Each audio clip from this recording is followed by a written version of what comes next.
Shall we talk about the celebrities? Why not? What are they up to? The celebrities are on the march. I know. The celebrities are organising some of our favourite celebrities, including Paloma Faye, Fontaine's DC. Does she have like a mansion in California? That Paloma Faye. No, I'm just checking. But I think it's just sort of checklist of Spike's favourite villains sometimes, organising a kind of march against what they call the far right.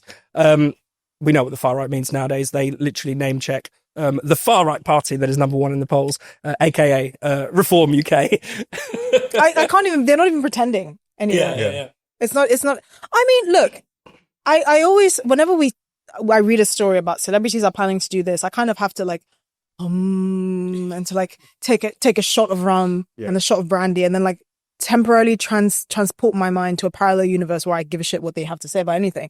Yeah. And then when I finally managed to do that after like, copious amounts of alcohol, I just think, why do you think that you are in a position to lecture the public about anything? Like, this is what I fundamentally don't understand. Not that I'm denying them their rights to have their opinions or think that Reform are a far-right party or that the country is going in the wrong direction. I don't begrudge them any of that. I think we live in a country with free speech, and I think the priority should be defending that and not trying to tear that down because we're annoyed with what celebrities say. It's when they go beyond the pale and say, we're going to protest in London and we're going to tell the public who sponsor us because they like the way we sing or tap dance in the West End, that this is horrible, this is this. This is when I just think, you just don't get it. Mm. And I always say that these people that advocate for things like, oh, don't vote for this party because they're far right and racist, they don't have to live with the consequences of voting for the party that they do want people to vote for. This is what they don't get. The consequences of the actions that they are propagating never fall on them. Yeah. They are living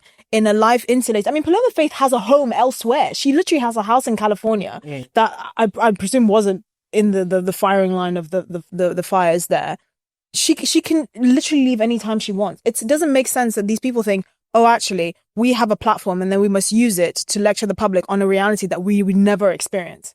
That's what I don't get. And it is always finger pointing at the public. Exactly. You, working people are in the wrong and need to be reined in. I mean, I don't, as you say, I don't begrudge celebrities their voice either, but it'd be nice if they said something interesting. They just strayed a little bit from the script. The only reason I think it's in a way worth talking about is because they're just the sort of purest expression of what is actually quite mainstream across the sort of leftish political class. I mean, there's a lot of MPs who've also signed up to, and a lot of politicians, Zach Polanski and various Labour politicians, Jeremy Corbyn's in there.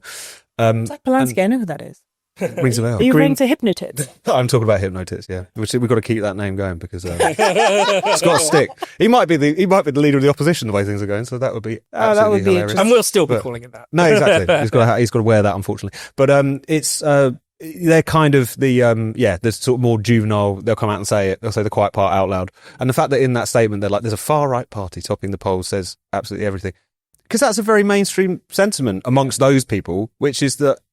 Essentially, the past 10 years in particular that we've lived through, just because you've had voters say, you know what, we want to leave the European Union, we quite like national democracy, that was just smeared as fascist. They're now voting for parties that kind of want to finish the job of taking back control, whether it's in relation to immigration or what have you.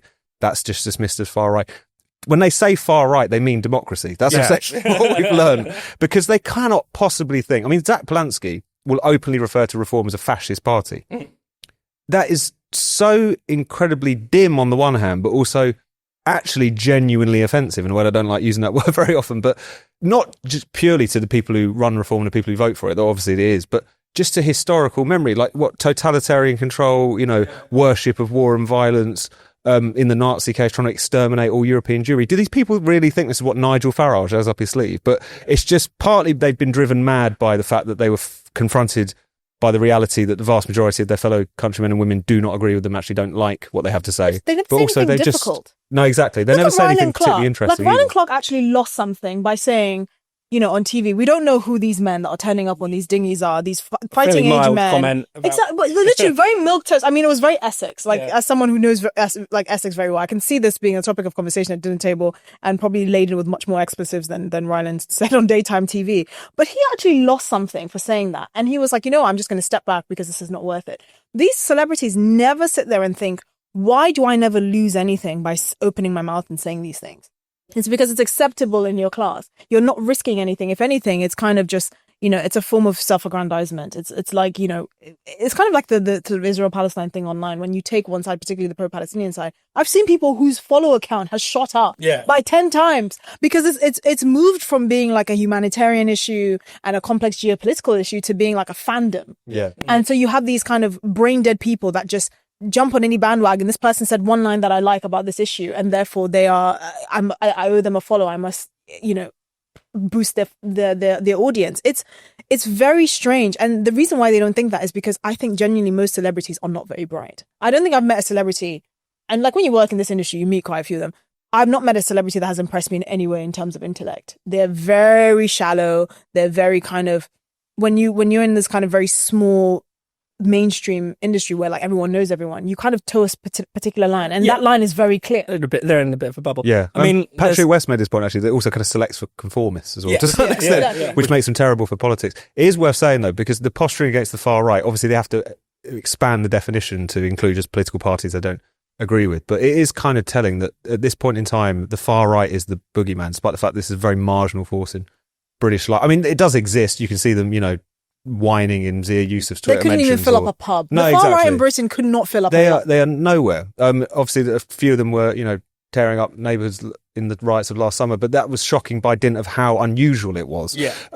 Meanwhile, the fact we do have in this country a movement which is often comes clad in black, which is deeply anti-Semitic, which has been inflicting terror on communities across the country for decades now, Islamism, and they don't have anything to say about it. I mean, that's 94% of the terror-related deaths in this country over the past 25 years are from Islamist jihadist terrorists, a genuinely totalitarian movement, and they have nothing to say about it. And incidentally, NECAP are also the signatories to that letter, who I had this added to a piece that I wrote earlier today, so I'm going to add, and allegedly said up Hamas and up Hezbollah at one of their gigs in London last year.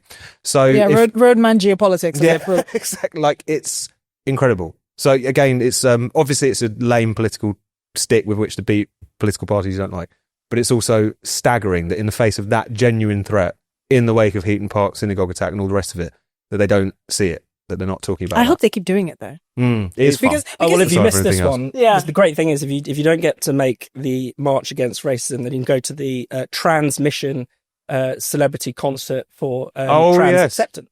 Okay, so that's going to be fun because that's also got Zach Polanski's going to be there as well.